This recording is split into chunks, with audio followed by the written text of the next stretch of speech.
मेरा नाम है मोहित और आपका स्वागत हमारे YouTube चैनल हिस्ट्री चैंपियन में। तो जैसा कि आप जानते हो, आपका जो फर्स्ट सेमेस्टर का जो पेपर होने वाला है इन्वायरमेंट इथिक्स का, उससे संबंधित आपके सामने जितने जो महत्वपूर्ण प्रश्न है वो करवाऊंगा, जितने महत्वपूर्ण टॉपिक है वो आपको करवाने वाला हूँ। ये आपके सामने जो वीडियो होगा ये एक प्रकार का वन शॉट वीडियो होगा। किस प्रकार का वीडियो होगा? वन शॉट वीडियो होगा। इसमें आपका कंप्लीट रिवीजन देखने को मिलेगा। यूनिट फर्स्ट का, यूनिट सेकंड, यूनिट थर्ड और फोर्थ का सारे की सारी यूनिट आपका रिवीजन करवा दूंगा। साथ के साथ जो ये पीडीएफ पढ़ा रहा हूं ये फ्री में हमारे टेलीग्राम चैनल पे मिलेगी। कहां पर देखने को मिलेगी भाई? फ्री में हमारा जो टेलीग्राम चैनल है वहां पर फ्री में सारे पीडीएफ है वो देखने को मिलेंगे। एक बार बता देता हूं कहां पर आप पीडीएफ को डाउनलोड करना है, तो कैसे डाउनलोड कर पाओगे। जो पीडीएफ मैं आपको पढ़ा रहा हूं ये पीडीएफ अगर फ्री में प्राप्त करना चाहते हो तो डिस्क्रिप्शन में टेलीग्राम का लिंक दिया है। उस टेलीग्राम के लिंक पे जैसे क्लिक करोगे आपके सामने आप इस प्रकार के टेलीग्राम चैनल पे पहुंच जाओगे। उसके बाद में आपको ऊपर की तरफ यहाँ पर जो पीडीएफ लिखा है इस पे क्लिक कर देना है। ऐसे उंगली से क्लिक करोगे, नीचे की तरफ आना है और नीचे की तरफ आने के बाद में यहाँ पर फाइल वाला सेक्शन दिखाई देता है, इस पे क्लिक करना है। क्लिक करने के बाद में आपके सामने यहाँ पर जो कोने में सर्च वाला ऑप्शन है इस पे क्लिक करो और सर्च कर दो इन्वायरमेंट।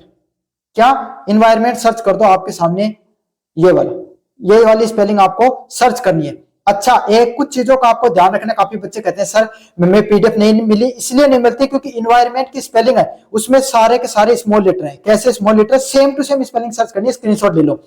फिर यहाँ पर पीडीएफ पड़ी होगी environment ethics first semester PDF, इसको भाई आपके सामने डाउनलोड करके पढ़ लेना। इस पे जैसे क्लिक करोगे आपके सामने पीडीएफ देखने को मिल जाएगी। और इस पीडीएफ के इस यहाँ पर सभी प्रश्नों के उत्तर देखने के लिए यहाँ पर क्लिक करोगे तो सारे प्रश्नों के उत्तर भी आपको देखने को मिल जाएंगे। साथ के साथ अगर कोई प्रोडक्ट खरीदना चाहते हो फ्लिपकार्ट या मिंत्रा से तो कोने वाले ऑप्शन पे व्यू प्रोडक्ट पे क्लिक करके फ्लिपकार्ट मिंत्रा से कोई प्रोडक्ट खरीदोगे सबसे ज्यादा डिस्काउंट देखने को मिलेगा, खरीद लेना भाई। चलिए शुरू करते हैं इन्वायरमेंट एथिक्स की यूनिट नंबर फर्स्ट, जिसमें अपन पढ़ेंगे पर्यावरण एवं पर्यावरण नैतिकता क्या होती है, इन्वायरमेंट क्या होता है और इन्वायरमेंट एथिक्स क्या होती है, उसके बारे में सारी चीजें अपन विस्तार से पढ़ने वाले हैं। पर्यावरण का अर्थ, परिभाषा और स्वरूप क्या होती है? पर्यावरण वह समग्र परिवेश है जिसमें मनुष्य, पशु, पौधे व अन्य जीव रहते हैं जो उनके जीवन को प्रत्यक्ष तथा अप्रत्यक्ष रूप से प्रभावित करता है।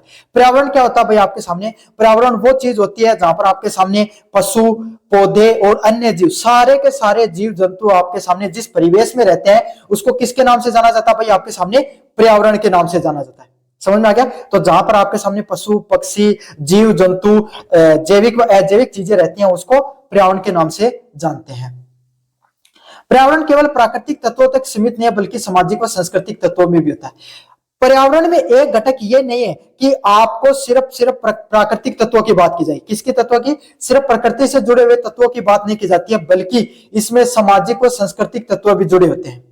हम जो समाज में जो लोग रहते हैं उनका भी महत्व है और जो सांस्कृतिक जो लोग होते हैं आपके सामने उन सब चीजों का भी महत्व देखने को मिलता है। भाई अपन हर देश की एक अपनी अपनी सभ्यता होती है। भारत की कुछ अपनी सभ्यता आपके सामने, यूरोप की अलग सभ्यता देखने को मिलती है, मतलब इंग्लैंड की अलग सभ्यता, अमेरिका की अलग सभ्यता, अफ्रीका में लोग रहते हैं उनकी अलग सभ्यता है ना। तो सभी लोगों के जो सामाजिक और सांस्कृतिक तत्व भी इसमें जुड़े होते हैं, सिर्फ जैविक तत्वों तक ये शामिल नहीं होता है।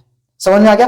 परिभाषा की बात करें, पर्यावरण जीवित व निर्जीव तत्वों का ऐसा सम्मिलित है जिसमें मानव जीवन तथा अन्य जीवों का विकास को प्रभावित करती है। मतलब पर्यावरण में क्या होता है? जीवित और निर्जीव चीजें दोनों की दोनों रहती हैं और जो मानव है आपके सामने पर्यावरण है वो मानव के अन्य जीवों को भी, जीवन व अन्य लोगों को भी प्रभावित करने का काम करता है। समझ में आ गया? तो इंग्लिश मीडियम वाले विद्यार्थियों के लिए पर्यावरण आपके सामने लिविंग और नॉन लिविंग जो थिंग है उनके आपके सामने जो उनसे बनता है और साथ के साथ आपके सामने जो उनकी लाइफ साइकिल होती है, मानव जीवन एवं अन्य जीवों की जो इन्वायरमेंट है वो आपके सामने ह्यूमन बीइंग एंड अदर जो आपके सामने एनिमल्स होते हैं, अनदर आपके सामने बीइंग होते हैं, उनके जो डेवलपमेंट होता है उसको क्या करता है? इफेक्ट करता है।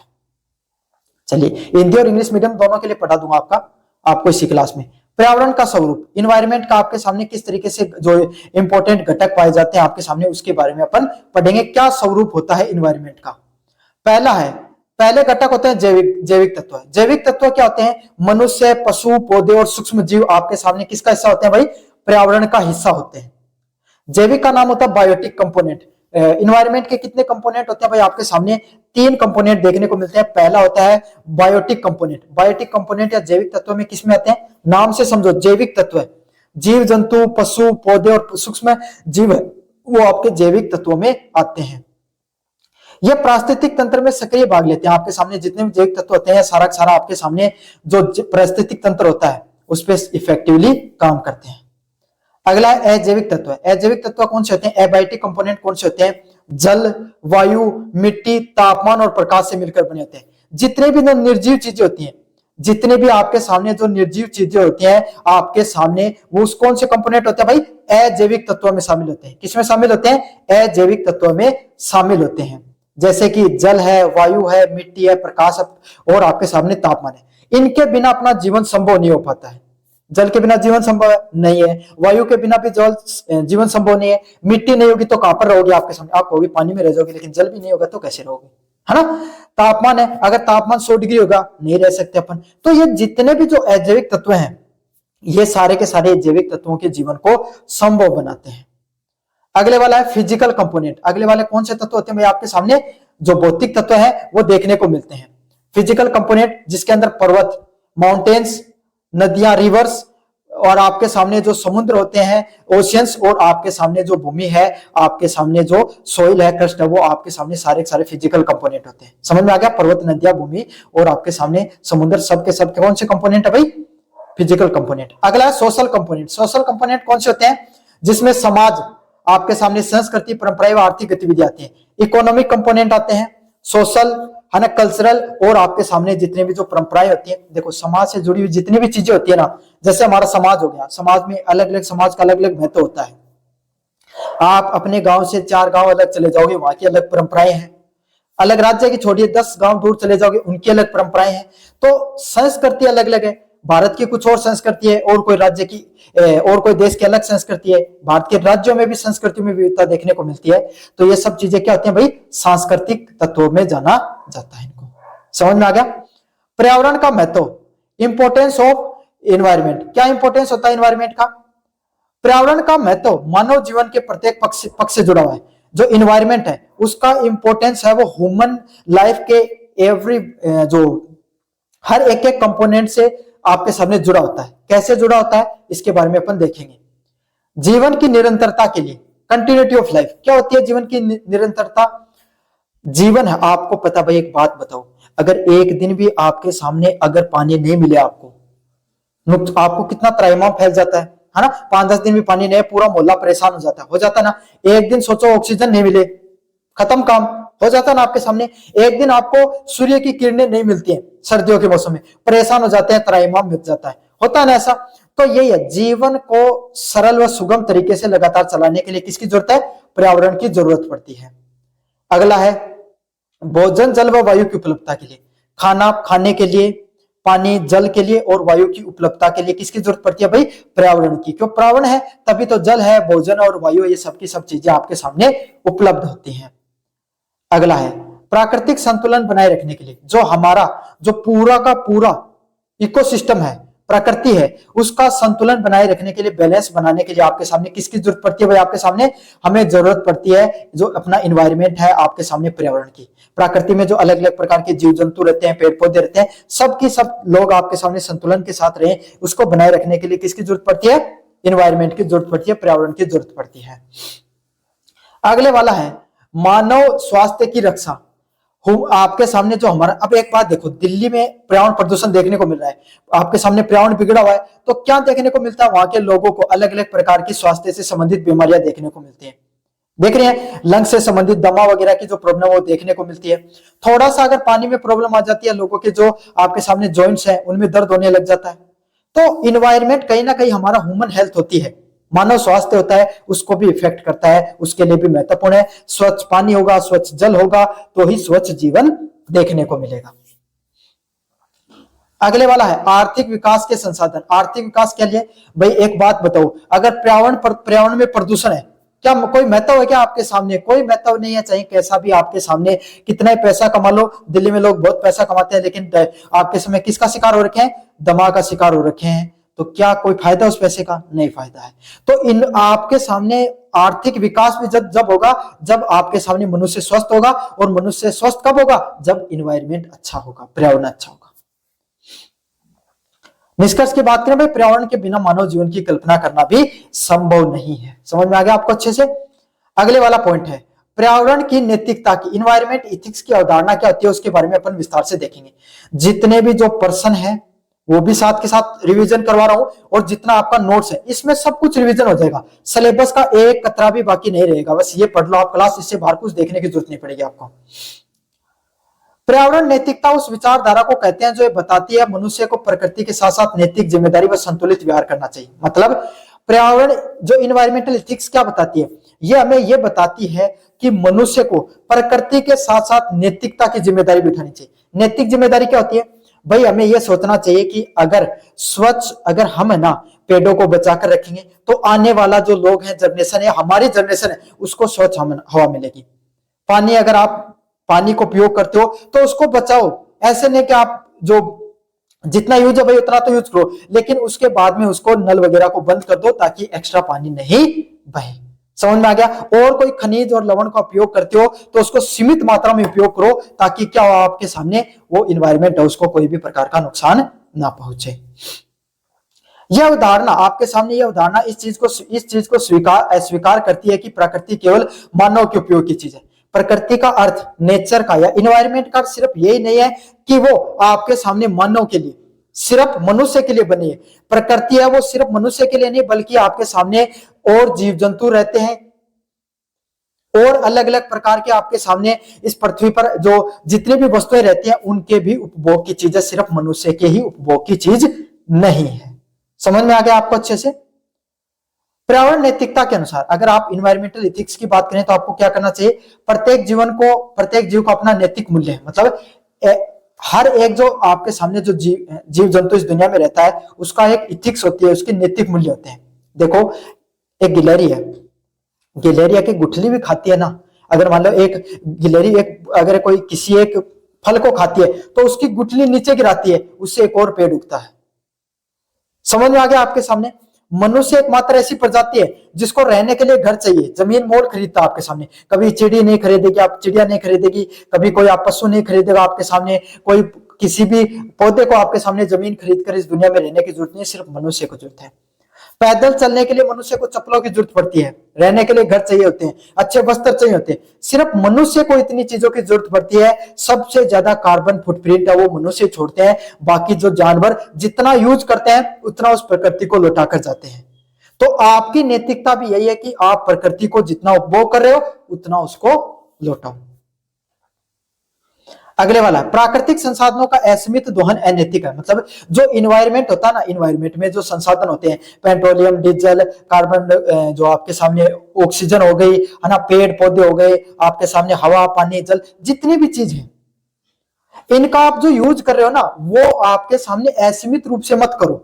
जितनी जरूरत है उतना ही उपयोग करो। आपके सामने जितनी जरूरत है उतना उपयोग करोगे उतना ही आपके लिए फायदा होगा, और आने वाली पीढ़ियों के लिए भी वो चीज है वो बची रह जाएगी। समझ में आ गई?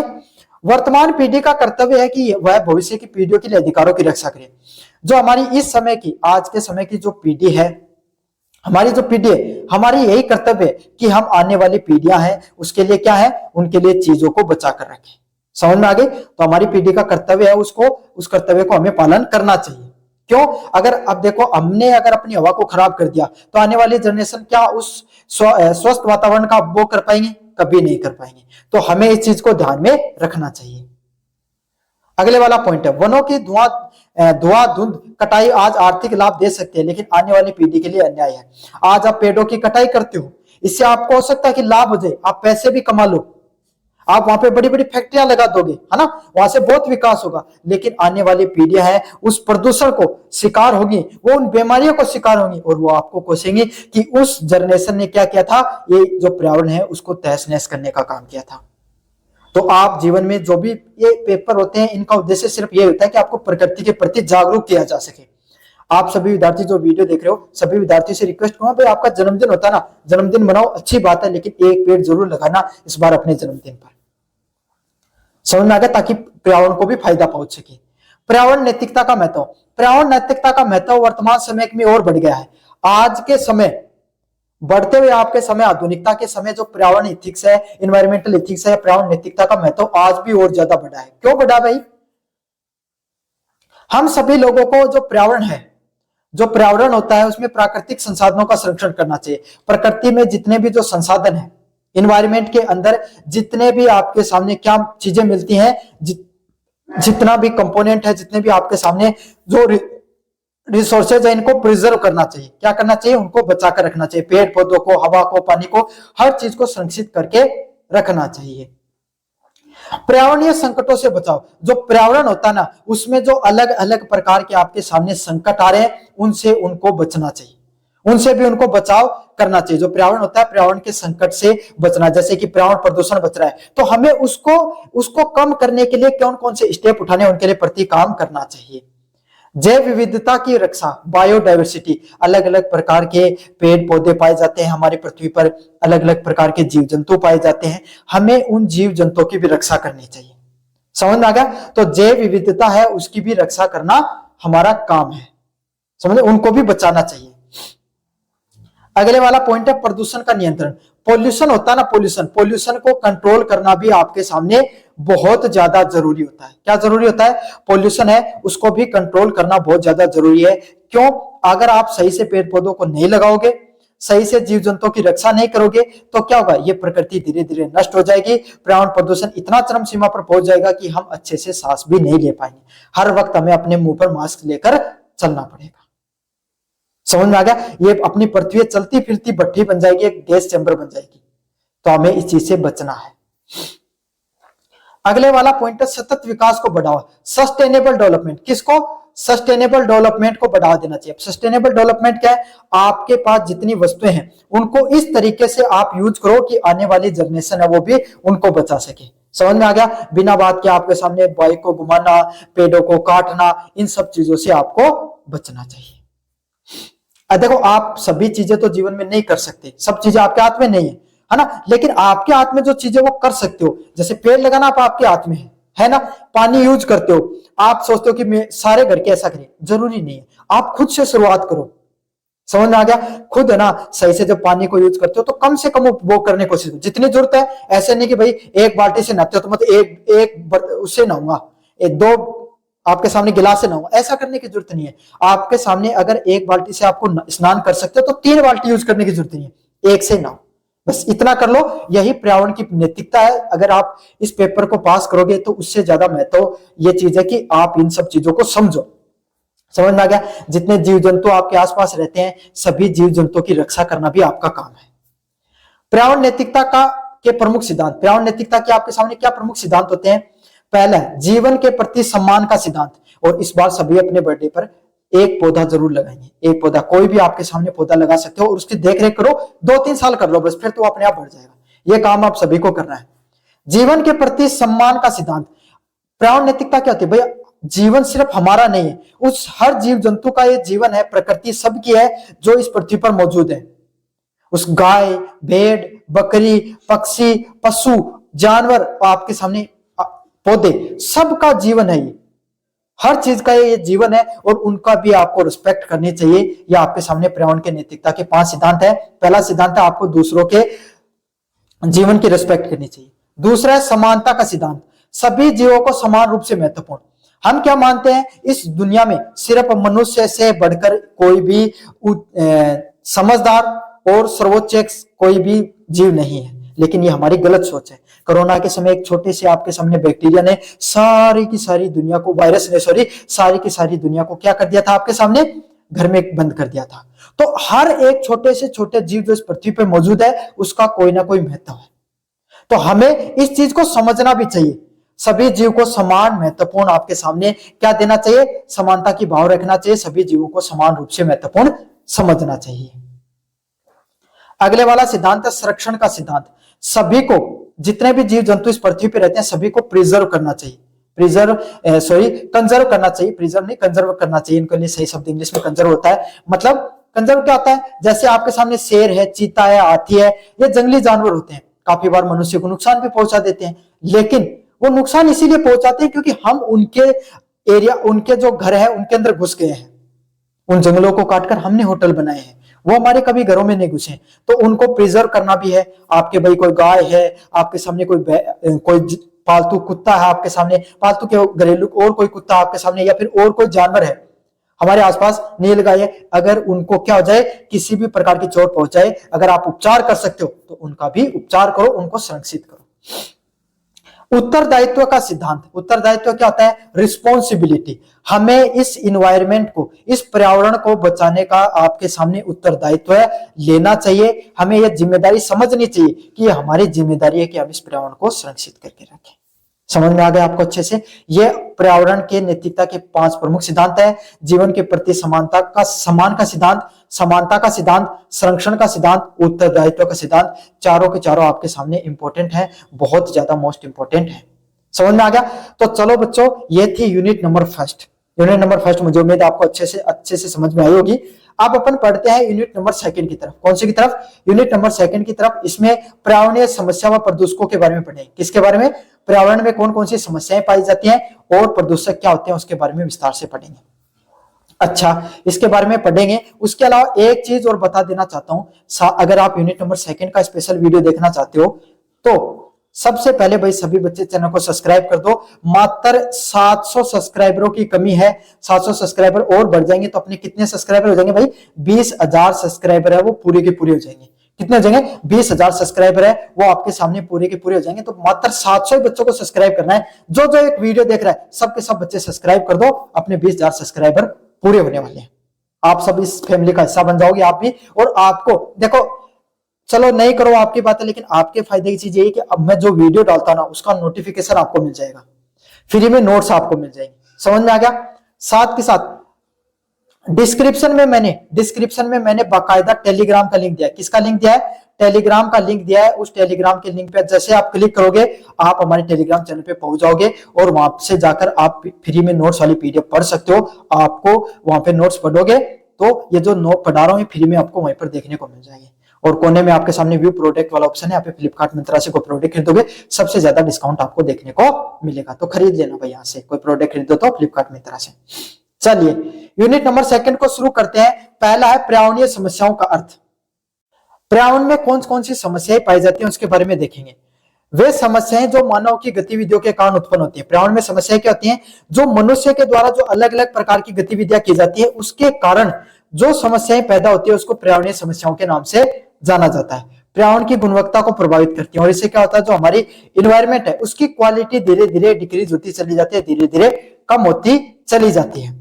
अब पर्यावरण की गुणवत्ता क्या होती है भाई? आपके सामने स्वच्छ हवा नहीं मिल पा रही है, स्वच्छ पानी नहीं है, स्वच्छ आपके सामने वातावरण नहीं है। यही आपके सामने जो पर्यावरण की गुणवत्ता वो धीरे धीरे कम होती जा रही है। जो पर्यावरण प्रदूषण है आपके सामने, जल प्रदूषण है, ये सारे के सारे किसका हिस्सा भाई? आपके सामने पर्यावरणीय समस्याओं का हिस्सा है। चलिए अगले वाले पॉइंट की तरफ बढ़ते हैं। प्रमुख पर्यावरणीय समस्याएं कौन कौन सी आपके सामने प्रमुख रूप से पर्यावरणीय समस्याएं पाई जाती हैं? पहली प्रमुख पर्यावरण समस्या है वनों की कटाई करना। जितने भी जो वन पाए जाते हैं आपके सामने उनकी जो कटाई हो रही है वो सबसे प्रमुख वनों की आपके सामने पर्यावरणीय समस्या है। देखो क्या होता था पहले, आपके सामने आपके दादाजी से पूछना, आपके जो जिस गांव में आप रहते हो उस गांव में क्या इतने परिवार रहते थे? वो कहेंगे बिल्कुल नहीं। जीव जंतु आपके सामने पेड़ पौधे हुआ करते थे यहाँ पर बहुत। अब उन सबको काट काट कर क्या घर बना दिए गए। पहले और ज्यादा खेजड़ी के पेड़ हुआ करते थे, अब देखो धीरे धीरे कितने खेजड़ी के पेड़ कम होते जा रहे हैं ना। तो यही है, जो वनों की कटाई हर रोज देखने को मिलती है। किसके कारण? जनसंख्या वृद्धि के कारण, उद्योगों के कारण और शहरीकरण के कारण। जो अलग अलग प्रकार के आपके सामने जो अपन उद्योगों को डेवलप कर रहे हैं मनुष्य की जरूरतों को पूरा करने के लिए, जो जनसंख्या की वृद्धि देखने को मिल रही है और जो शहरीकरण देखने को मिल रहा है ना, आपके सामने अर्बनाइजेशन देखने को मिलता है। इस वजह से आपके सामने क्या होता है, वनों की कटाई करते हैं। क्योंकि लोगों की जनसंख्या बढ़ती है तो लोगों की जरूरत बढ़ती है, जरूरतों को पूरा करने के लिए उद्योगों को लगाना पड़ता है और उद्योगों को लगाने से आपके सामने क्या होता है, वनों की कटाई भी होती है। प्रभाव, अगर वनों की लगातार कटाई हो रही है उसका क्या क्या नुकसान हो रहा है? वर्षा की कमी। जो पहले आपके सामने जो बरसात हुआ करती थी आपके सामने बहुत अच्छी होती थी। अच्छा चलो होती तो अब भी है, लेकिन उसका एक नुकसान ये है कि फिक्स टाइम नहीं है। समझ में आ गया? पहले आपके सामने एक फिक्स महीने में हुआ करती थी, अब क्या होता है बरसात असमय की भी हो जाती है। असमय की बरसात आपके समय बहुत ज्यादा देखने को मिलती है। जब होनी चाहिए तब होती नहीं है, आपके सामने जब नहीं होनी चाहिए उस समय होती रहती है तो इतनी ज्यादा होती है कि रुकती नहीं है, और आपके सामने नहीं होती तो बिल्कुल नहीं होती। तो इस प्रकार के समय जो वर्षा है जो उसमें काफी ज्यादा पैटर्न में काफी ज्यादा बदलाव देखने को मिल रहा है। अगला मृदा अपरदन, मिट्टी है उसका सॉइल इरोजन देखने को मिलता है, मिट्टी में बहुत ज्यादा कटाव देखने को मिल रहा है, धीरे धीरे मिट्टी है उसकी क्वालिटी कम होती जा रही है और मिट्टी में आपके सामने धीरे धीरे आपके सामने अपरदन भी देखने को मिलता है, कटाव भी देखने को मिलता है। अगला है जैव विविधता का नाश, जो हमारे बायोलॉजिकल डाइवर्सिटी देखने को मिलती है उसका भी धीरे धीरे नाश हो रहा है। क्या हो रहा है, बायोलॉजिकल डाइवर्सिटी का भी धीरे धीरे आपके सामने नष्ट होती जा रही है। क्यों, पेड़ पौधे जीव जंतु वो आपके सामने धीरे धीरे नष्ट हो रहे हैं, तो जैव विविधता का भी नाश देखने को मिलता है। अगले वाला पॉइंट है जलवायु परिवर्तन। क्या होता है भाई जलवायु परिवर्तन,